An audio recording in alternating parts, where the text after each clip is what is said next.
Hey yo, it's Heed. I know I still have to do the part 4 there for my other video. I don't know if you're following that. Most likely not. But I do plan to still do the part 4. Maybe I'll do it soon, actually. But I thought I would talk about how I've been doing with my weed smoking. Kind of over the time I was in DBT, which is dialectical behavior therapy. And over this period, I only saw the therapist one time. Like, I was mostly just doing the program. The program was every week, and it was for 13 weeks. So I wasn't having any one-on-one, like, mental health help during that time. And I started to, I guess I felt like I didn't know what else to do other than DBT. So I felt a lot of pressure about it. It's like, this has to work. Like, this has to be the answer because otherwise I don't know what to do. Like, it felt really intense. And then I started to feel like I was falling behind, like that I wasn't absorbing everything every week. And I would like do my homework at the last minute, and then I would feel like, okay, like, way to go, you stopped yourself from getting in trouble. But did you get something out of doing the homework? Because you're supposed to be trying to like learn the skill and remember the skill after that for it to be useful, right? Like it is, you have to practice. That is, the home stuff is what makes it make a difference in your life. You know, it makes sense in my mind. So I just felt so high pressure and I felt like I was falling behind. And then I kind of just, I guess this is just me making a bunch of excuses. But I started smoking weed again. And then, like, before I knew it, I was, like, even the days of DBT, more than one time for sure, I was high those days. Like, I was high before I went to it. And sometimes kind of with the thinking that it's like I'll feel like super, super nervous if I'm not. But I think I felt nervous with it too. I don't know. Maybe that wasn't true. But anyway, so now I am, I think, doing pretty badly with it. I'm smoking quite often. I kind of have it in my mind. Well, I've started coughing, and I don't like that. But I did clean my pipe, and that made it better. I had basically given up on my pipe because I was like, what the fuck, man? How do you keep this clean? I have to clean it so much, and every time it was like a nightmare. I'd like get it all over my hands and shit. It's so messy. Um, and I do prefer rolling joints, but this is what I did. Finally, like I was buying weed by the 7 grams. That's how I kept getting it. And it was 40. This is Canadian. It was $40 for 7 grams. But then I think like you save more money if you buy more, like if you buy higher bulk.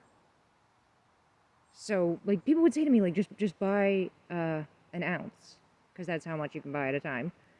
Because then you just save some money and then hopefully don't go crazy with it.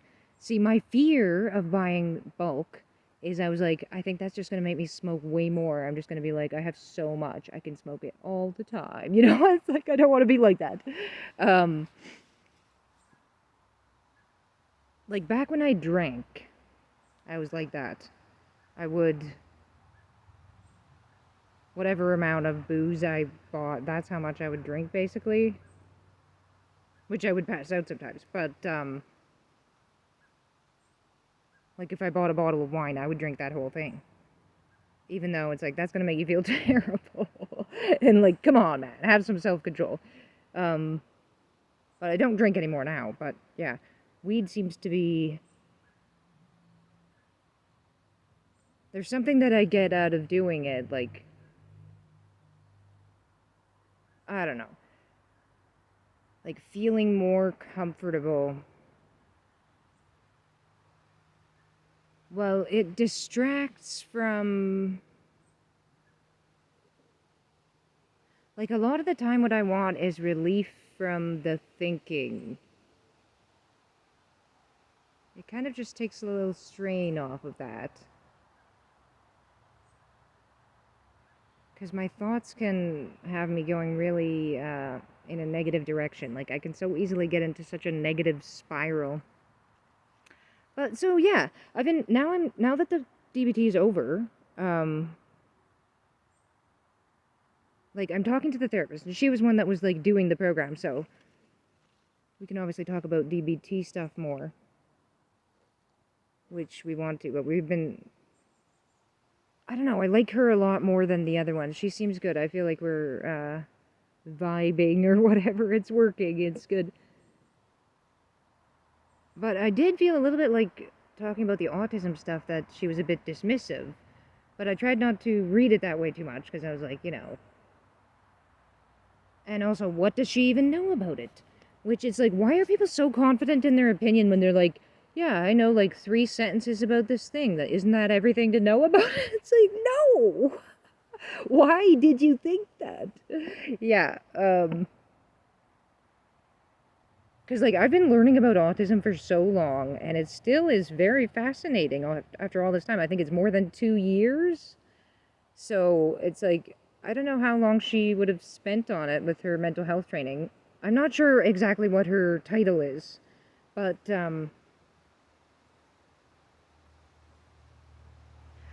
we also talked too about going to the like psychologist or psychiatrist, whichever one it is, and seeing about diagnosis. So I could possibly, I guess, get diagnosed with BPD or PTSD, but they do not assess for autism. Yeah, I'm not sure if they assess for ADHD, because I technically do not have a diagnosis for that, I don't think. Although I do have the medication for it. I'm getting the medication from my family doctor. Yeah, so that might happen eventually. But, like, I don't know, does anyone have an opinion on this? What do you guys think? Should, like, I'm gonna do it, I guess. There's nothing else available to me. But then, like, yeah, I really wish it was a person who was actually qualified to assess for autism and whose opinion I could count on, like, actually understanding autism enough to recognize it in someone where it might be more difficult to see. I don't know. I mean, with mental health stuff, like, the way the mind works and mental health, like psychology, that stuff is so fascinating to me. Like, it's just been a lifelong interest. The way people work, like, what makes them tick and how they think. It's just so fascinating to me. And it's so, like, psychology is so complex. There's so many different things that could be going on with a person. Like, getting back to the therapist, she said, like, about anxiety, ADHD, and if it was PTSD too, some things could be related to that. Like, I was talking about having trouble with transitions, but that can be an ADHD thing too, right? See, I don't know. But, like, autism is the thing that I've been spending the most time looking at, and that I'm like, it really clicks with me a lot. Now that I understand more about ADHD, I realize that one really clicks with me actually a lot too. Like, especially with the time, lack of ability to understand time going by. And, like, prioritize. I'm very impulsive, really. It's, yeah. It's tough. It's really tough. And you know what's something I've been really liking is I really like this video that Orion Kelly put up. I should link it. Yeah, I'm gonna have to link it. It's about autistic elopement. And I do that. I just kind of run away sometimes. I'm just suddenly gone. I slip away. In fact, I think it's in the yearbook as, like, that it was my nickname, Houdini. Yeah, Houdini was my nickname because it's like 1 minute I was there and the next minute I was gone. Which I saw as, like, kind of a bummer because I understood what it really meant. I mean, I was purposely disappearing. I wanted to be able to get away. I was happy to be able to get away, but I knew what it meant still. It's like the reason I was able to disappear is because nobody cared that I was gone. Like, is that positive? It doesn't sound nice, right? And sometimes now, too, in my life, I kind of think about that a bit, maybe. Like, would anyone care if I was gone? And, like, can I just slip away? And I've done it sometimes where I'm just like, yeah, I'll just slip away. Like, no one's even talking to me or anything. Like, what does it matter if I'm here or not? And I just go away. And then it's like, yes, it fucking matters if you're here. Yes, you have to be here. And then it feels so, like, I hate it. I hate the feeling of being like, you have to be here.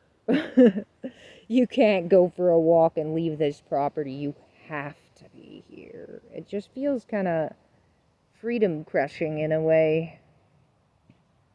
I really do like freedom a lot. I quite like it. Like being able to drive and just drive away. Like, that's so awesome. Right? Uh-oh, my chair's broken. Anyway, I guess that's a wrap. Yeah, so not doing that good on weed, but I'm thinking about it, and I'm kind of thinking, like, maybe cut back some. We're trying to do some good stuff, like, work on doing pleasurable activities. Yeah. I've been seeing some butterflies today, so that's really nice. I saw a green grasshopper, too. Anyway, yeah. Adieu. Adios.